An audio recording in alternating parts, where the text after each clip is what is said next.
There's some breaking news coming in at this moment, ladies and gentlemen, from Telangana. Not a very pleasing story, in fact, that we are tracking at this moment. Remember, this tunnel for the last 3 days, there has been water and mud rising in it. One part of the section of the roof collapsed, and after the collapse of that roof, there are 8 people, including 2 engineers, those who are trapped around 13 kilometers inside this tunnel, the SLBC tunnel, in fact, in Telangana. The Telangana government is, in fact, trying everything that they can to save those who are trapped at this moment. Senior ministers from the government are there. The Prime Minister has also spoken to the Chief Minister.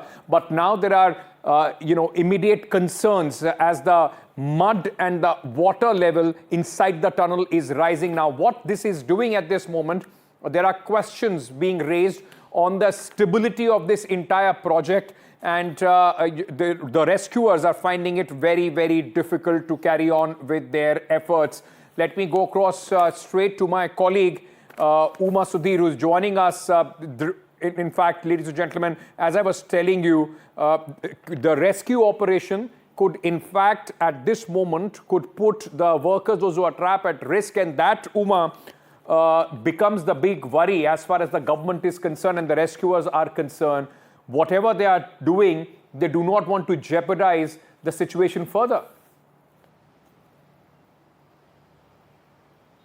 Yes, indeed. The first 2 days we had rescue operations going on at a brisk pace, and in fact the NDRF, the Army, the SGRF, and then the Marine Commandos as well, the Maricos as they are called, and even the rat miners from Uttarakhand, all of them were brought in order to ensure that no effort is spared in trying to find the 8 people who went missing on the morning of Saturday, when suddenly this water and slush came in the tunnel boring machine inside the SLBC tunnel, and from then on the efforts have been non-stop. But the inputs that are coming in today with the 4th team that went in fact, at about 1 a.m. in the morning is when they went in, and they came in later in the earlier today, and they had some very worrying news, or rather observations to make. One, that the height of the slush has increased. NHIDCL, which was involved in the Uttarakhand operation as well, an expert from there has opined, saying that the height of the slush, the mud, has actually increased by almost 1 meter, and he was suggesting that earlier if he had about almost 7 meters was the height from where he stood when he went as part of the 2nd team that went in. When he went in as part of the 4th team, he realized that the height difference was only about 2 to 3 to the roof, which means that almost 1 meter the height of the slush has increased. So they are believing that this could be either due to a sudden activity, another breakage which brought in more mud and more water, or it could be due to a gradual increase in the amount of soil that is coming in there. And they've also found some kind of a cavity which is formed on top of it, which means that something could have fallen there at a force. So either way, whether it is gradual or it is something that came in suddenly, is a matter of worry, because that could also affect the structural stability.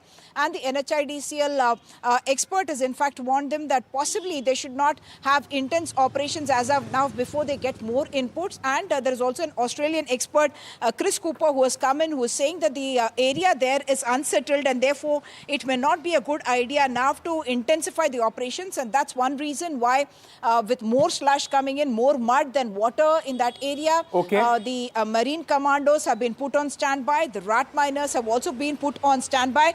3 different things that I must tell you about. They have sent the latitude, longitude to the NRSA and the GSI to try to find out what could be the kind of a fault line in that area, whether it can be risking it.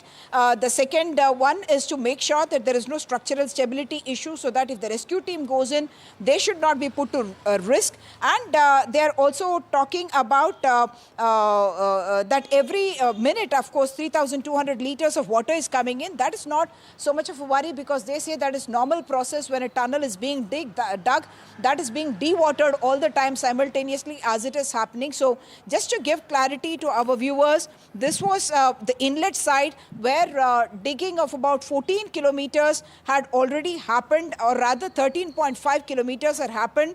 And I must also point out that after 5 years, from 2019 to 2024 almost, there was very little activity or no activity there.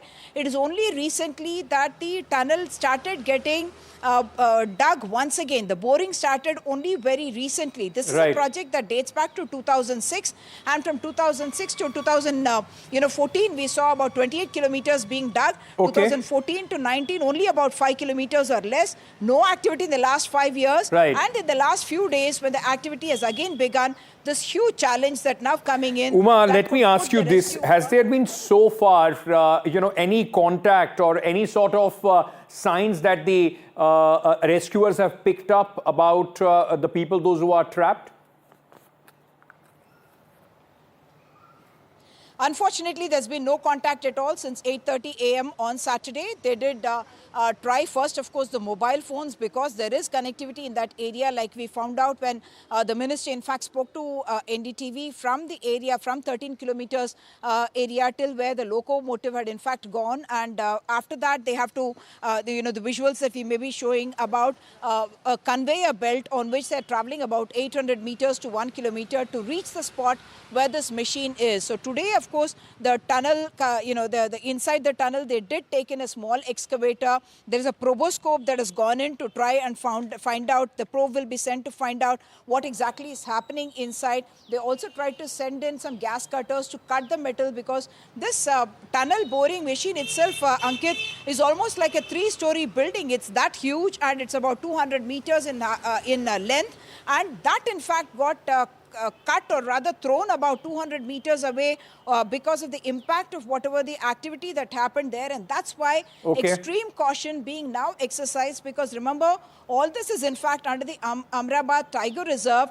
Earlier there was one suggestion suggesting that they must go vertically down 400 meters to dig into the tunnel at that location, but that was ruled out, and subsequently they had decided to go once again through the tunnel. But as of now, the minister as well as the officials telling us that they are planning to go a little slow on the excavation right now, because while they hope to find those 8 people alive, they do not want to put the rescue teams at risk.